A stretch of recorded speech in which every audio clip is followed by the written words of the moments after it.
Once hailed as the songbird supreme, Mariah Carey built her life on notes that seemed to touch heaven itself. With a 5-octave range and a voice that could break both records and hearts, she became one of the most celebrated artists in music history. But behind the sparkle, the gowns, and the glamour, a different story was unfolding, one of pain, pressure, and personal battles that fame could never silence. At 56, Mariah Carey stands as both a legend and a survivor. The world knows her for her chart-topping hits, Hero, We Belong Together, Vision of Love, but few truly understand the price she paid to create them. From her lonely childhood to her turbulent relationships, and from public breakdowns to quiet redemption, Mariah's journey has been one of brilliance shadowed by heartbreak. Tonight, we uncover the story behind the voice, the woman who rose higher than anyone imagined, only to fall into depths few could endure. This is not just the story of a superstar. It's the story of a woman who fought to be heard, loved, and understood, even when the world only wanted her to sing. This is the heartbreaking tragedy of Mariah Carey. Before the fame, before the world called her a diva, Mariah Carey was a quiet, mixed-race girl growing up in Long Island, New York. Her childhood was marked by instability, poverty, and prejudice. Her parents divorced when she was just 3 years old, and her early life became a struggle between survival and dreams. Music was her escape. From a small bedroom window, she would stare out into the night and sing, not to be heard, but to feel free. Those notes, soft and high, became her refuge. Her mother, a former opera singer, noticed her gift early on, but even she couldn't have known how far it would take her. Mariah's teenage years were marked by determination. Working odd jobs by day and recording demo tapes by night, she was relentless. Her break came when Columbia Records executive Tommy Mottola discovered her demo at a party and decided, on the spot, that she would be the next big thing, and she was. Her debut album in 1990 turned her into an overnight sensation. With hits like Vision of Love, she didn't just sing, she redefined pop and R&B. Critics called her voice once in a generation. Fans called her a miracle. But behind that miracle was a young woman already being controlled. Mottola, more than twice her age, became both her husband and her boss. What the world saw as a fairy tale marriage was, in reality, a gilded cage. Mariah was watched, managed, and molded into an image of perfection. She later said, "I felt like a prisoner in my own home. My voice was free, but I wasn't. Every performance, every album came with immense pressure.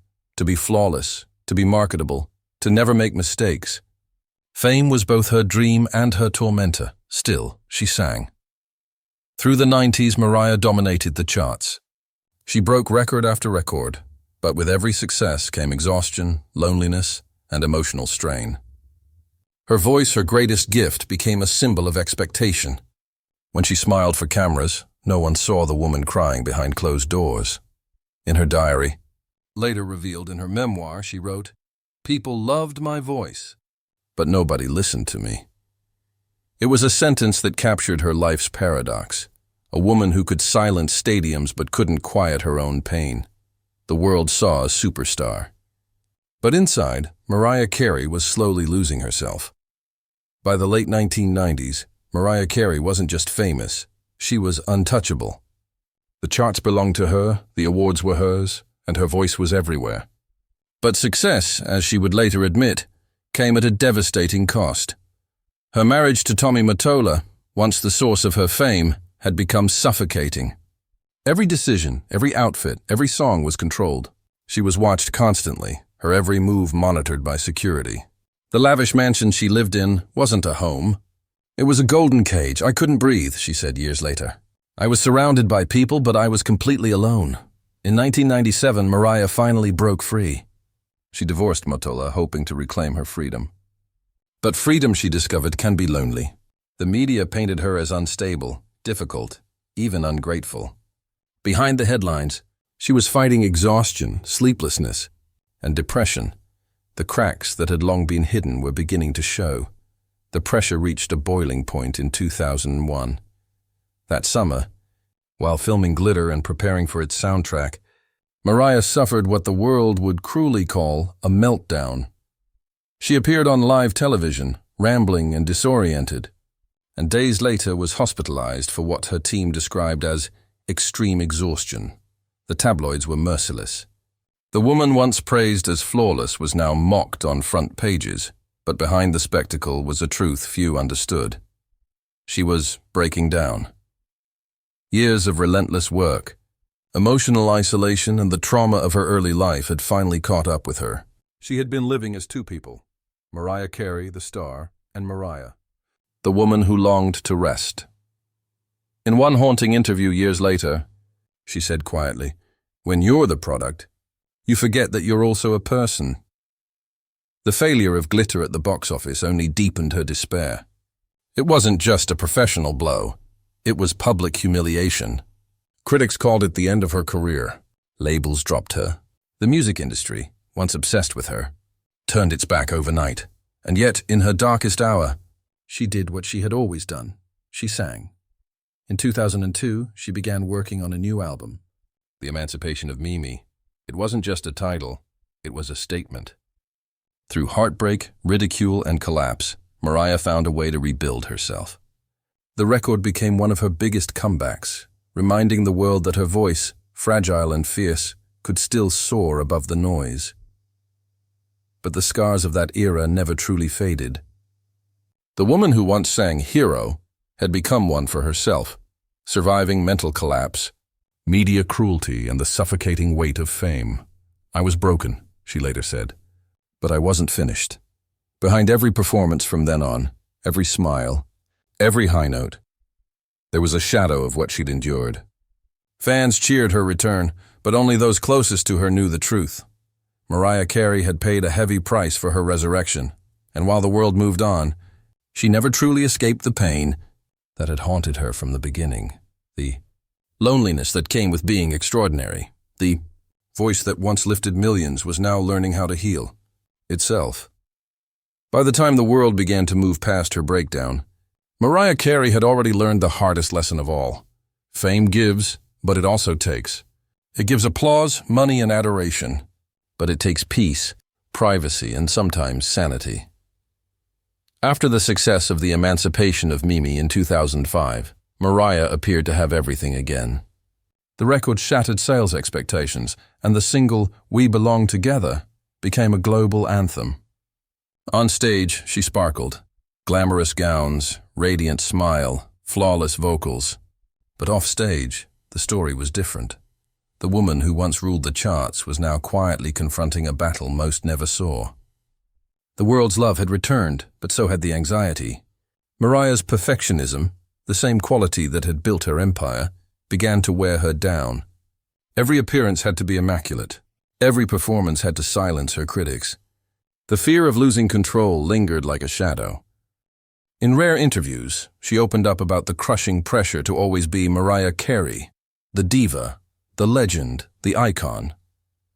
"It's not who I am all the time," she said softly. "Sometimes I just want to be me, to sit in silence, to breathe." Then, in 2008, her life took a turn few expected. She married actor and comedian Nick Cannon, and for a while the world saw a new side of her, playful, joyful, grounded. When she gave birth to twins Monroe and Moroccan in 2011, she called them the light of my life. But even light casts shadows. Behind closed doors, cracks began to form. The relentless touring schedule, the scrutiny of the media, and the strain of fame began to pull at the marriage. By 2014, the couple had separated, and though they remained close for their children's sake, the heartbreak left a mark. For Mariah, family had always been a fragile subject. She had grown up in chaos, her parents' turbulent divorce, racism, and constant uncertainty. She had longed her entire life for stability. To see her family fracture once again was more than painful. It was a reminder of the loneliness that had followed her since childhood. Then came the revelation that shocked many. Mariah Carey confirmed she had been diagnosed with bipolar disorder. For years, she had hidden it, terrified that the truth would destroy her image or end her career. But by 2018, she was done hiding. In a candid interview, she said, "I lived in denial and isolation for too long. It was too heavy a burden to carry, and I simply couldn't do that anymore." It was one of the bravest moments of her life. The woman once ridiculed for melting down on camera had finally told the world the truth. She wasn't crazy. She was human. Her confession changed how many saw her. Fans rallied behind her, praising her strength. Yet privately, she still wrestled with insomnia, fear, and the weight of expectations. Even as she continued to perform, dazzling audiences with her Christmas concerts and Las Vegas residencies, there were moments when the smile slipped, revealing the tiredness beneath. Mariah Carey had learned how to survive the spotlight, but she had also learned how much it cost. In her memoir, The Meaning of Mariah Carey, she wrote words that revealed the core of her journey. They can try to define me, but they will never know the depth of my story. And perhaps that's the most tragic part. The world has heard her voice 1,000 times, but very few have ever truly listened to her heart. Today, at 56, Mariah Carey stands as one of the most celebrated artists of all time. 5 Grammy Awards, over 200 million records sold, and a voice that defined a generation. Yet behind the accolades and the eternal sparkle lies a woman who has endured more pain, isolation, and misunderstanding than most will ever know. Her story is one of duality, the glittering public persona and the private soul forever searching for peace. In her later years, Mariah has become more reflective. Gone is the young girl chasing perfection. In her place stands a woman who finally understands the cost of her own legend. "I've been through hell," she once said quietly, "but I came out singing." Those close to her say that she has found solace in motherhood, music, and the quiet moments far away from flashing lights. Her twins, Monroe and Moroccan, are now her anchor. A reminder that even in a world built on illusion, real love still exists. But Mariah's tragedy has never been about failure. It's about endurance. She lived through a childhood marked by racism and instability, a marriage that silenced her, a mental health struggle that nearly destroyed her, and a media landscape that mocked her every move. Through it all, she never stopped singing. When she steps on stage now, her performances feel different.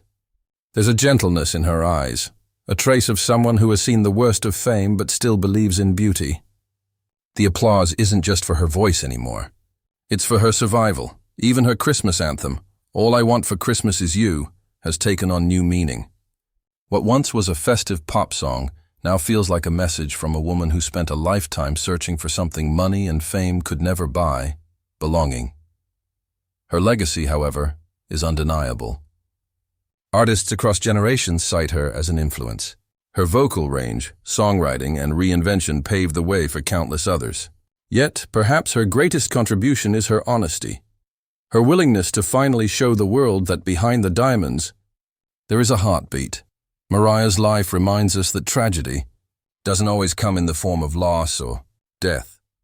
Sometimes it's the quiet ache of being misunderstood. "While the whole world watches," she once said, "I still believe in love. I still believe in magic. I just don't always believe in people." That bittersweet honesty is what defines her now, a woman who has survived the storm and built her own kind of peace. Even if it looks nothing like what the world imagined, the tragedy of Mariah Carey isn't that she fell. It's that she had to fight so hard just to stand on her own terms.